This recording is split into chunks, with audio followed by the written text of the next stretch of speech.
Hello everyone. तो कैसे हैं आप लोग? आशा करते हैं कि सभी लोग मस्त होंगे। तो दोस्तों, आज हम डिस्कस करने वाले हैं क्लास 11 का चैप्टर 3 काइनेमेटिक्स, ठीक है, जिसे हम मोशन इन स्ट्रेट लाइन भी बोलते हैं। जैसे हमारे जो एनसीईआरटी का बुक है, हमारे एनसीईआरटी की बुक में लिखा हुआ है motion in straight line. So friends, इससे रिलेटेड हमने और भी कुछ वीडियोस को ऑलरेडी रिकॉर्ड कर चुके हैं और उनका लिंक डिस्क्रिप्शन बॉक्स में दिया हुआ है, जिन्हें हमने अपलोड भी कर दिया था। यदि आपने देखा हुआ है तो बहुत अच्छी बात है, और अगर आपने उन वीडियोस को नहीं देखा है तो एक बार डिस्क्रिप्शन बॉक्स में जाएं, पहले उन लेक्चर्स को पहले देख लें अच्छे से। तो आज का लेक्चर आपको बड़ा ही बेहतरीन और क्लियरली समझ में आने वाला है। ओके, सो फ्रेंड्स, आज हम डिस्कस करने वाले हैं एक्सेलरेशन के बारे में, फिर टाइप्स ऑफ एक्सेलरेशन के बारे में डिस्कस करेंगे, और तीसरा जो मोस्ट इंपॉर्टेंट फैक्टर है इस चैप्टर का वो है इक्वेशन ऑफ मोशन, और इक्वेशन ऑफ मोशन के डेरिवेशंस को हम यहाँ पे करेंगे बाय कैलकुलस मेथड। ठीक है, तो आइए देर ना करते हुए स्टार्ट करते हैं एक्सेलरेशन से। एक्सेलरेशन देखो क्या होता है, एक्सेलरेशन देखते हैं कि क्या होता है। What do mean by acceleration? The rate of change in velocity is called acceleration. Okay, the rate of change in velocity is called acceleration. ठीक है, सिंपली समझ लो कि अगर वेलोसिटी में चेंजिंग आती है विथ रिस्पेक्ट टू टाइम, अगर velocity में चेंजिंग आती है विथ रिस्पेक्ट टू टाइम, तो हम कहेंगे कि वहां पर एक्सेलरेशन होगा। ठीक है, यानी कि सपोज कर लेते हैं कि कोई बॉडी है, बॉडी यहाँ से मूव करना स्टार्ट कर रही है इस ओरिजिन से, या मान लो पॉइंट ए पर है, ए से मूव करना स्टार्ट कर रही है। इस ए पर इसका वेलोसिटी u1 है या u है। ठीक है, u1 लिख सकते हो, u लिख सकते हो, या फिर हम इसको चाहें तो v1 भी लिख सकते हैं, v0 लिख सकते हैं। ठीक है ना, अलग अलग बुक में अलग अलग नोटेशन से इसको रिप्रेजेंट करते हैं। तो हमने सपोज कर लिया कि पॉइंट ए है, पॉइंट ए पर बॉडी की वेलोसिटी u है और पॉइंट बी पर इसकी वेलोसिटी कितनी है, v है। ठीक है, तो इस कंडीशन में हम कहेंगे कि जो एक्सेलेरेशन होगा, acceleration will be equals to v minus u upon time taken. ठीक है, सपोज कर लो कि टाइम टेकन की वैल्यू t है, तो हो जाएगा a is equals to v minus u upon t. एक और आपने इसका फार्मूला देखा होगा कि यहाँ पर लिखा हो टाइम t1, जैसे कोई बॉडी मूव कर रही है, यहाँ मान लेते हैं ओरिजिन है, पॉइंट ए पर है, ए पर वेलोसिटी मान लो दिया हुआ v1 और बी पर इसकी वेलोसिटी दी हुई है v2, यहाँ पर टाइम है t1 और यहाँ पर टाइम है t2। तो एक्सेलरेशन का फार्मूला आपने देखा होगा कि एक्सेलरेशन इज इक्वल टू होता है v2 minus v one upon t2 minus t one. ठीक है, v2 minus v one upon t2 minus t one. अच्छा देखो, ये फार्मूला और ये फार्मूला दोनों में क्या अंतर है, ये चीज़ समझाते हैं हम आपको। अंतर कुछ नहीं है, बस समझने का फर्क है। ठीक है, यहाँ पर भी ये फाइनल वेलोसिटी है, ये भी फाइनल वेलोसिटी, ये इनिशियल वेलोसिटी है, ये इनिशियल वेलोसिटी, रिप्रेजेंटेशन अलग अलग हो गया। लेकिन अगर हम टाइम की बात करें तो यहाँ पर t2 माइनस टी1 है क्या जनरली। देखो, जब हमारी बॉडी पॉइंट ए पर थी तो सपोज करते हैं कि मेरी घड़ी में 8 बज रहे थे। ठीक है, 8 बज रहे थे, और जब मैं बी पे पहुंचा तो मेरे घड़ी में 8:30 हो रहा है। ओके, तो यहां पर कह सकते हो टाइम t1 की वैल्यू कितनी हो गई, 8 बज रहा है, और t2 का वैल्यू कितना है, 8:30। तो टोटल टाइम टेकन कितना हो जाएगा, 8:30 में से अगर हम 8 को घटा देते हैं तो कहोगे कि 30 मिनट टाइम लगा। तो यहाँ पर हमने डायरेक्टली इस टाइम को हमने लिखा है, जो 30 मिनट का जो टाइम लग रहा है, इस टाइम को हमने यहाँ पे लिखा हुआ है। ठीक है, और यहाँ पे क्या है, t2 माइनस टी1 लिखा गया है। तो हमने बताया कि the rate of change in velocity is called acceleration. Acceleration का देखो एसआई यूनिट क्या होता है, SI unit of acceleration is metre per second square. कहोगे सर ये कहाँ से आया, तो आप देखिए इसके फार्मूले को, ये क्या है, the rate of change in velocity. हमने पहले ही बता रखा है कि डेल्टा अपॉन डेल्टा टी का मतलब होता है द रेट ऑफ चेंज। अब वेलोसिटी के साथ आ गया तो the rate of change in velocity, और इसी को हम क्या कहते हैं, एक्सेलरेशन। सो कह सकते हो कि यहाँ पे चेंज इन वेलोसिटी के लिए हो गया फार्मूला मीटर पर सेकंड, और whole divided by time taken के लिए हो गया सेकंड, यानी मिल गया मीटर पर सेकंड स्क्वायर। ठीक है, तो मिला हमें SI unit of acceleration is metre per second square. इसका डायमेंशनल फार्मूला देखते हैं, dimensional formula of acceleration is L T पे पावर -2। ठीक है, ये हो गया इसका डायमेंशनल फार्मूला।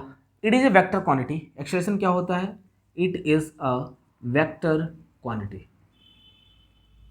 ठीक है, इसके भी देखो अलग अलग टाइप्स दिए हुए हैं एक्सेलरेशन के, जैसे अगर हम एक्सेलेरेशन के पहले टाइप की बात करें, यूनिफॉर्म एक्सेलेरेशन, यूनिफॉर्म एक्सेलेरेशन, तो सिंपली समझना यूनिफॉर्म का मतलब होता है कांस्टेंट। यूनिफॉर्म मतलब क्या होता है? कांस्टेंट, यानी जिसकी वैल्यू बदले ना। तो वह एक्सेलेरेशन जिसकी वैल्यू टाइम के रिस्पेक्ट में चेंज नहीं होता उसे हम बोलते हैं यूनिफॉर्म एक्सेलेरेशन। ठीक है, जैसे अगर मैं एग्जांपल के तौर पे कहूँ कि किसी बॉडी में एक्सेलेरेशन है 2 मीटर पर सेकेंड स्क्वायर का, यानी कि पर सेकेंड जो बॉडी है, बॉडी का स्पीड 2 मीटर पर सेकेंड बढ़ता है। हर सेकंड में जो बॉडी का स्पीड है कितना बढ़ता है? 2 मीटर पर सेकंड। तो कहेंगे इसके अंदर एक्सेलेरेशन है 2 मीटर पर सेकंड स्क्वायर। तो ये क्या है? एक यूनिफॉर्म एक्सेलेरेशन है। यानी कि जब भी किसी बॉडी का स्पीड नहीं कह सकते हैं, वेलोसिटी कहेंगे, कि जब भी किसी बॉडी का वेलोसिटी कांस्टेंट रेट से इंक्रीज करे या कांस्टेंट रेट से डिक्रीज करे तो हम कहेंगे कि वहाँ पर यूनिफॉर्म एक्सेलरेशन होगा। ठीक है, दूसरा होता है non uniform acceleration. Non uniform acceleration, non uniform acceleration देखो क्या होता है। अगर हम नॉन यूनिफॉर्म एक्सेलरेशन की बात करें तो इसके नेम से ही क्लियर है कि मतलब इसका वैल्यू फिक्स्ड नहीं होगा। ठीक है ना, जैसे यूनिफॉर्म में वैल्यू कांस्टेंट होगी तो नॉन यूनिफॉर्म में एक्सेलरेशन की वैल्यू कांस्टेंट नहीं होगी। अगर कोई बॉडी बहुत ही भीड़ वाला इलाका है, क्राउडेड रीजन है, उस भीड़ वाले हिस्से से होकर के अगर गुजर रही है, सपोज कर लो कि आप बाइक लेके जा रहे हैं और आपके बाइक का स्पीड कभी बढ़ रही है, कभी घट रही है, कभी बढ़ रही है, कभी घट रही है, यानी कि वहाँ पर जो आपका एक्सेलरेशन होगा वो कांस्टेंट नहीं होगा। एक्सेलरेशन बढ़ भी सकता है, इंक्रीज भी कर सकता है या डिक्रीज भी कर सकता है। तो कह सकते हैं कि उस कंडीशन में हमारा एक्सेलरेशन यूनिफॉर्म नहीं होगा, मीन्स नॉन यूनिफॉर्म एक्सेलरेशन होगा। ओके, तीसरा है average acceleration. Average acceleration, average acceleration देखो क्या होता है? The total change in velocity per unit total time taken, the total change in velocity per unit total time taken is called average acceleration. ठीक है, जिसका formula हमने already यहाँ पर लिख रखा है। ए एवरेज इक्वल्स टू होता है V2 minus V1 upon T2 minus T1, या कह सकते हो delta V upon delta T। ठीक है, और लास्ट हमारा बचा instantaneous acceleration. Instantaneous acceleration, instantaneous acceleration का मतलब क्या हुआ कि अगर कोई बॉडी मूव कर रही है, सपोज कर लो, ठीक है, मूव करेगी, तो ये जरूरी तो नहीं कि हर एक पल उसका एक्सेलरेशन एक समान हो। अलग अलग टाइम इंटरवल में बॉडी का एक्सेलरेशन डिफरेंट डिफरेंट होगा। यानी कि जब हम एक इंस्टेंटेनियस टाइम की बात करते हैं, इंस्टेंटेनियस टाइम का मतलब हुआ कि जब टाइम की वैल्यू बहुत कम हो, यानी जैसे 0.00 बहुत सारा 1 सेकेंड, यानी कि यहाँ पे टाइम की वैल्यू बहुत कम है। और जब टाइम की वैल्यू बहुत कम होगी तो कह सकते हैं वेलोसिटी में चेंजिंग भी बहुत कम आएगी, यानी वहाँ पर जो हमारा एक्सेलरेशन होगा वो एक्सेलरेशन इंस्टेंटेनियस एक्सेलरेशन कहलाएगा। ठीक है, यानी कि यही एवरेज एक्सेलरेशन इंस्टेंटेनियस में तब्दील हो जाएगा इन दैट केस जब टाइम की वैल्यू लगभग 0 के बराबर होगा। ठीक है, यानी कि अगर यहाँ पे लिमिट लग जाए, limit delta t tends to 0, और यहाँ पे क्या है delta v upon delta t, जब यहाँ पे लिमिट लग गया डेल्टा टी टेंस टू 0, यानी कि यहाँ पे टी की वैल्यू 0 नहीं है, लगभग 0 के बराबर है, यानी चेंजिंग बहुत कम आ रही है टाइम में, तो इस कंडीशन में एक्सेलरेशन बराबर मिल जाएगा, ये जो डेल्टा है वो डी के फॉर्म में कन्वर्ट हो जाएगा, यानी d v upon d t मिल जाएगा। ठीक है, तो यहाँ पर हमें मिला इंस्टेंटेनियस एक्सेलरेशन बराबर d v upon d t. ठीक है, चलो इससे रिलेटेड हम एक दो न्यूमेरिकल करते हैं, तब तक आप वीडियो को पॉज करके इसे नोट कर सकते हैं। ठीक है, हम आगे बढ़ते हैं, एक दो न्यूमेरिकल करेंगे इससे रिलेटेड और उसके बाद में इक्वेशन ऑफ मोशन को स्टार्ट करते हैं। इक्वेशन ऑफ मोशन बड़ा ही इंपॉर्टेंट टॉपिक है इस चैप्टर का और इसका बहुत जगह पे इस्तेमाल है, तो थोड़ा ध्यान से पढ़ना है, बने रहिए हमारे साथ और इसे उतारें तब तक। तो देखिएगा यहाँ पर दो क्वेश्चन दिया हुआ है। पहला क्वेश्चन है वेलोसिटी का वैल्यू दिया है, velocity is equals to 2t³ minus 5t+9 metre per second, और यहाँ पे हमें कैलकुलेट करना है acceleration of the body at t equals to 1 second and 2 second पे। ठीक है, और दूसरे केस में यहाँ पे वेलोसिटी नहीं दिया हुआ है। ठीक है, यहाँ पे पोजीशन दिया है और पोजीशन की वैल्यू दी हुई है 5t³ minus 2t² plus 3t metre.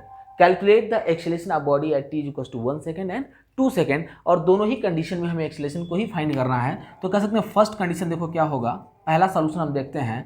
As we know that acceleration is equals to होता है dv अपॉन dt। ठीक है, तो सिंपली कह सकते हो कि अगर हम इंस्टेंटेनियस एक्सेलरेशन की बात कर रहे हैं, यानी कि dv की जगह v की जगह पे हम v का वैल्यू रख लेंगे, तो मिलेगा d अपॉन dt, और v की जगह पे लिखते हैं 2t³ -5t + 9, ठीक है। जब हम इसे डिफ्रेंशिएट करेंगे तो हमें मिल जाएगा 3 सामने आ गया, 3 × 6t², ठीक है, -5, ठीक है ना, क्योंकि 5t का डिफ्रेंशिएशन तो 5 हो जाएगा। अब कह सकते हो कि एट t = 1 सेकेंड, अगर t का वैल्यू 1 सेकेंड है तो एक्सेलेरेशन मिल जाएगा हमें 6 × 1 का स्क्वायर -5, तो 6 × 1 = 6 -5 यानी कि 1 मीटर पर सेकेंड स्क्वायर, ठीक है। और एट t = 2 सेकेंड, एक्सेलेरेशन मिल जाएगा 6 × 2 का स्क्वायर -5 यानी 2 × 4, 4 × 6 = 24 -5 यानी मिल गया 19 मीटर पर सेकेंड स्क्वायर, ठीक है। आइए यहाँ पर कैलकुलेट करते हैं एक्सेलेरेशन का वैल्यू। चूंकि यहाँ वेलोसिटी दिया हुआ है तो सॉरी यहाँ पे पोजीशन दिया हुआ है तो हमें पहले वेलोसिटी फाइंड करना पड़ेगा। तो as we know that v = होता है dx/dt, ठीक है। तो d/dt x के जगह पे x का वैल्यू रख लो 5t³ - 2t² + 3t, ओके। तो v = मिल जाएगा 3 सामने आ गया, 3 × 5 = 15 t² -2 सामने आएगा, 2 × 2 = 4t + 3, ठीक है। इतना मीटर पर सेकेंड क्या मिल गया, हमें वेलोसिटी मिल गया। लेकिन हमें वेलोसिटी तो यहाँ फाइंड नहीं करना, हमें फाइंड क्या करना है, एक्सेलेरेशन को। देखिए लिखा है calculate the acceleration of the body. तो एक्सेलेरेशन फाइंड करने के लिए एंड एक्सेलेरेशन = होता है dv/dt। तो सिंपली यहाँ पे क्या करोगे, d/dt, v के जगह पे v का वैल्यू रख लो यानी 15t² - 4t + 3, ठीक है। और जब आप इसे डिफ्रेंशिएट करेंगे तो एक्सेलेरेशन मिल जाएगा 2 सामने आ गया, 15 2 = 30 हो गया, 30t - 4 और 3 का डिफरेंशियल वैल्यू 0 हो जाएगा। तो कह सकते हैं एक्सेलेरेशन = मिलेगा एट t = 1 सेकेंड, ठीक है। एट t = 1 सेकेंड पे देखते हैं एक्सेलेरेशन कितना होगा। तो 30 × 1 - 4 यानी हो जाएगा हमारा 26 metre per second square, okay. और एट t = 2 सेकेंड, जो एक्सेलेरेशन होगा वो हो जाएगा 30 × 2 - 4 यानी मिल जाएगा 60 - 4 यानी कि 56 मीटर पर सेकेंड स्क्वायर। तो आपको मिल गया, दोनों ही कंडीशन में एक्सेलेरेशन आपने इजीली फाइंड कर लिया और आपको लगभग पता चल गया होगा कि इंस्टेंटेनियस एक्सेलेरेशन के वैल्यू को हम कैसे कैलकुलेट करते हैं, ठीक है। तो आइए इससे रिलेटेड मैं 2 क्वेश्चन देता हूँ एज ए होमवर्क के तौर पे, उसे आप घर पे करेंगे और उनके आंसर को कमेंट बॉक्स में कमेंट करके बताएं ताकि हमें भी पता चले कि हाँ आप हमारे लेक्चर से कुछ सीख पा रहे हैं, ठीक है। और मैं कोशिश भी करता रहूँगा कि आपके लिए और अच्छे कंटेंट लेकर के आऊँ, क्योंकि अभी फ़िलहाल तो व्यवस्था बहुत कम है, छोटा सा रूम है और लाइटनिंग की भी सुविधा जो उतना अच्छा अवेलेबल है नहीं, देखते हैं आप और फ़ोन से ही वीडियो रिकॉर्ड भी करता हूँ, तो इसलिए क्वालिटी हो सकता है कि थोड़ा बहुत अच्छा ना आए, लेकिन मैं अपने तरफ से पूरा इफ़ोर्ट लगाता हूँ कि आपके लिए अच्छा से अच्छा कर सकूँ, बेहतर कर सकूँ। जैसे जैसे हमारा चैनल ग्रो करता रहेगा वैसे वैसे हम सुविधाएं भी प्रोवाइड करते रहेंगे और कोशिश करेंगे कि हमारे जो वीडियोस जो भी लेक्चर्स आ रहे हैं उन लेक्चर्स में दिन प्रतिदिन कुछ न कुछ नई चीज़ें आएँ और चेंजिंग आती रहे ताकि आपको अच्छे क्वालिटी का वीडियो मिल सके, ठीक है। फिलहाल तो मैं फ़ोन से वीडियो रिकॉर्ड करता हूँ बच्चों। तो देखिएगा यहाँ पे कुछ क्वेश्चन देते हैं। जैसे पहला मान लो x = दिया हुआ है 3t³ - 9t² + 5t, ठीक है। मीटर है और आपको फाइंड करना है, एक्सेलेरेशन फाइंड करना है।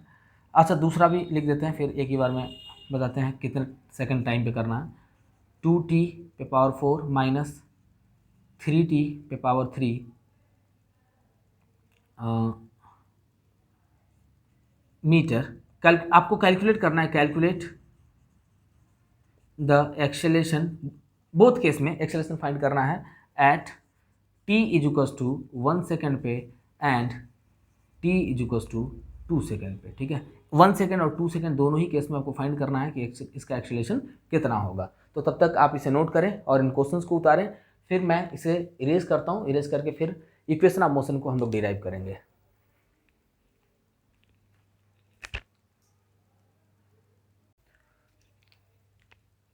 नाउ हम डिराइव करेंगे इक्वेशन ऑफ मोशन को। टोटल 3 इक्वेशन ऑफ मोशन है। पहला इक्वेशन ऑफ मोशन है v = u + at, दूसरा है s = ut + ½ at² और थर्ड इक्वेशन है v² = u² + 2as, ठीक है। और हम इन तीनों इक्वेशन ऑफ मोशन को कैलकुलस मेथड से यहाँ पर डिराइव करने जा रहे हैं कि कैसे हम तीनों इक्वेशन ऑफ मोशन को डिराइव करते हैं। ठीक है, डिराइव करने से पहले मैं एक और बातें बता देता हूँ आपको कि ये जो तीनों इक्वेशन ऑफ मोशन है, ये तीनों equation of motion uniformly accelerated motion के लिए हैं। ठीक है, यूनिफॉर्मली एक्सेलरेटेड मोशन का मतलब क्या है कि वह मोशन जिसमें एक्सेलरेशन की वैल्यू कांस्टेंट होगी। ठीक है, ये तीनों फार्मूले सिर्फ और सिर्फ वहीं पर एप्लीकेबल होंगे जहां पर एक्सेलरेशन की वैल्यू कांस्टेंट होगी। अगर एक्सेलरेशन की वैल्यू कांस्टेंट नहीं होगी तो उस कंडीशन में हम इस फार्मूले का इस्तेमाल न्यूमेरिकल सॉल्व करने के लिए नहीं कर सकते हैं। ठीक है, लेकिन जो हमारा सिलेबस है, क्लास 11th का जो सिलेबस है, इसके अकॉर्डिंग हमें यूनिफॉर्मली एक्सेलरेटेड मोशन को ही पढ़ना है।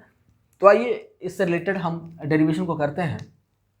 डेरिवेशन को करते टाइम हमें एक और चीज़ को ध्यान में रखना होता है।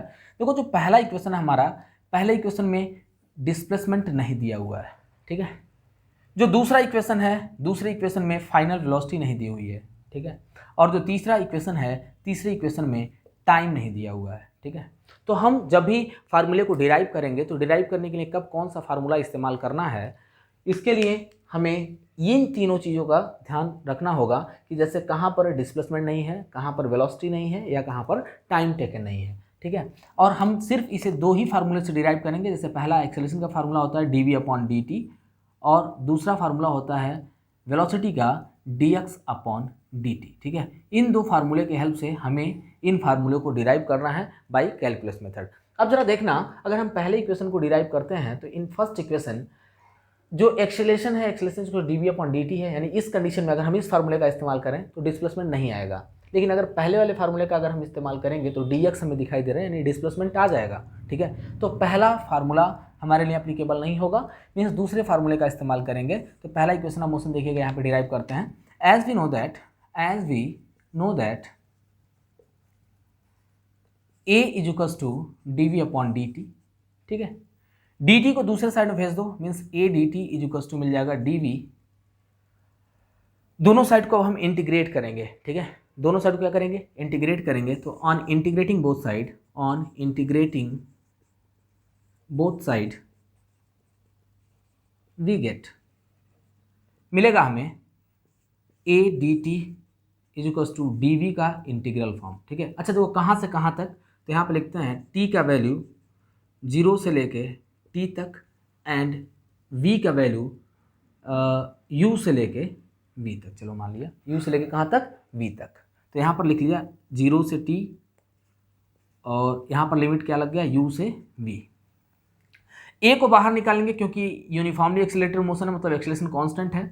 और dt को इंटीग्रेट करने पर हमें मिलेगा t 0 से लेके t तक इज टू, यहाँ पर dv को इंटीग्रेट करोगे v मिल गया u से लेके v तक। ठीक है, तो एक बार v की जगह पे फाइनल वैल्यू रखेंगे और दूसरे केस में इनिशियल वैल्यू, तो मिलेगा v minus u is to, यहाँ पे क्या मिल गया at, क्योंकि एक बार t की जगह पे t रखोगे और दूसरी जगह पे 0 रखेंगे तो t माइनस 0 t ही आएगा। देख लीजिए, एक बार फाइनल वैल्यू रखा फिर इनिशियल वैल्यू रखा, मतलब इसका मतलब क्या हो गया, सिर्फ t ही बचेगा ना। यहाँ पे सिंपली लिख सकते हो at। ओके, अब u को दूसरे साइड में भेज दो तो मिलेगा आपको v is to u plus at, यानी हमारा फर्स्ट इक्वेशन ऑफ मोशन हमने डिराइव कर लिया है। This is our first equation of motion, v is to u plus at। ठीक है, आइए देखते हैं दूसरे इक्वेशन ऑफ मोशन को कैसे डिराइव करते हैं, सेकंड इक्वेशन ऑफ मोशन को। एज वी नो दैट, अच्छा देखो, जो सेकंड इक्वेशन ऑफ मोशन है ये क्या है, s is to u t plus half at square, यानी कि इसमें डिस्प्लेसमेंट है ना। यहाँ पे क्या दिया हुआ है, डिस्प्लेसमेट दिया हुआ है, मतलब हम पहले फार्मूले का इस्तेमाल करेंगे, दूसरे फार्मूले का इस्तेमाल नहीं करेंगे। तो यहाँ पे मिलेगा v इज टू dx/dt। ठीक है, dt को इधर भेज दो, यानी v dt is to dx मिल जाएगा। ठीक है, कहाँ से कहाँ तक इसे इंटीग्रेट करें, तो इसको अच्छा एक चीज़ और ध्यान देंगे हम, v के जगह पे v का वैल्यू रख लो पहले। ठीक है, v के जगह पे लिख लेते हैं u plus at into d t is to d x. ठीक है, क्योंकि हमने फर्स्ट इक्वेशन में ऑलरेडी v का वैल्यू निकाल रखा है, तो v इज टू आया u प्लस एटी, तो इस v के प्लेस में लिख लिया u प्लस एटी। अब दोनों साइड को इंटीग्रेट कर लेते हैं। On integrating both side from x का वैल्यू x1 से लेके x2 तक एंड टाइम का वैल्यू 0 से लेके t तक। ओके, तो मिलेगा हमें इंटीग्रेट करते वक्त, इसको अगर आप नोट कर लिए हो तो मैं थोड़ा सा जगह मिटाऊंगा, इसको मिटा देता हूँ। ठीक है, तो देखो टाइम का वैल्यू मिल गया क्या, 0 से लेकर टी तक मिला इंटीग्रल ऑफ u dt, हम इसका मल्टीप्लाई इसके साथ करेंगे plus x A T into d T, कहाँ से कहाँ तक, 0 से लेकर टी तक, यहाँ पे भी 0 से लेकर टी तक, इजुकल्स टू डी एक्स को इंटीग्रेट करेंगे x1 से लेके x2 तक। ठीक है, अब देखना u dt को जब आप इंटीग्रेट करेंगे तो ut मिल जाएगा, क्योंकि हम जानते हैं कि जब हम फाइनल वैल्यू को रखेंगे t और माइनस इनिशियल वैल्यू 0 तो t ही आएगा, मीन्स ut मिल गया, प्लस a और t इंटू डी टी को जो हम इंटीग्रेट करेंगे तो मिलेगा t²/2, यहाँ पर ही final value minus initial value तो यही वैल्यू आ जाएगा, इजुकल्स टू x कहाँ से कहाँ तक, x1 से लेके x2 तक, यानी मिलेगा x2 माइनस x1, देखो यहाँ पे x2 पहले फाइनल वैल्यू रखेंगे फिर इनिशियल वैल्यू रखेंगे, तो x2 minus x1 equals to ut plus half at²। ठीक है, ये हमें मिल गया फार्मूला। अच्छा, आप जानते हैं चेंज इन पोजीशन को ही हम लोग डिस्प्लेसमेंट कहते हैं, यानी कि यहाँ पे यस इक्वल्स टू मिल जाएगा ut प्लस हाफ at²। ठीक है, ये क्या मिल गया हमें, डिस्प्लेसमेंट मिल गया।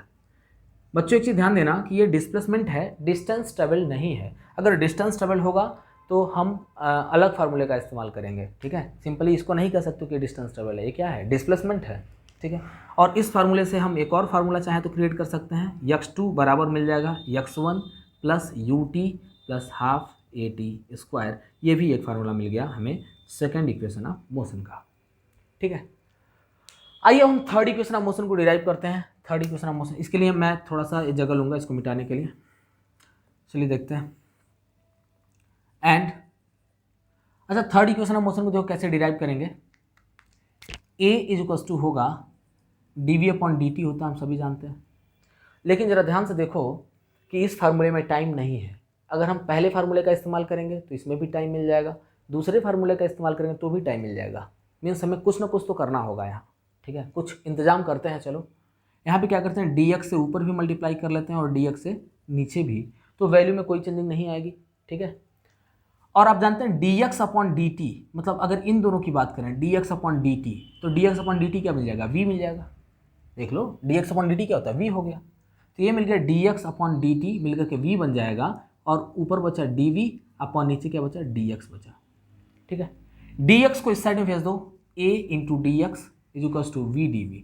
अब जरा देखो कहीं पे भी आपको टाइम दिखाई नहीं दे रहा है, और इस इक्वेशन से हम easily third equation of motion को फाइंड कर सकते हैं। तो दोनों साइड को इंटीग्रेट कर दो, ऑन इंटीग्रेटिंग बोथ साइड, देखो x का वैल्यू कहाँ से कहाँ तक, x1 से x2 तक, एंड v का वैल्यू v1 से v2 तक। ठीक है ना, v1 से v2 तक, या कह सकते हो u से v तक। सिंपली हम u पढ़ते आ रहे हैं, u हमारे फ्लो में बना हुआ, तो u से v तक लिख दिया। ठीक है, इसको इंटीग्रेट करते हैं, a dx x1 से x2 तक is equals to integral of v dv u से v तक।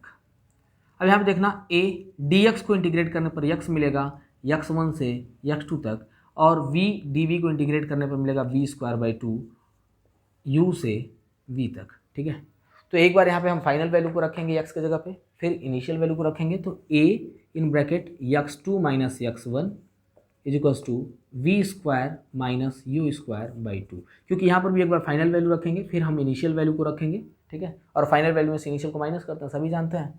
तो 2 को इधर भेज दो तो मिल जाएगा 2a, और आप जानते हैं कि x2 minus x1 change in position, और चेंज इन पोजीशन को हम डिस्प्लेसमेंट करते हैं, इसलिए इसके जगह पर हमने यस लिख लिया। मिला v² माइनस u², और u² को जब इधर भेजेंगे तो ये माइनस इधर आके प्लस हो गया, तो v² इज इक्वल टू मिल गया u² प्लस 2as।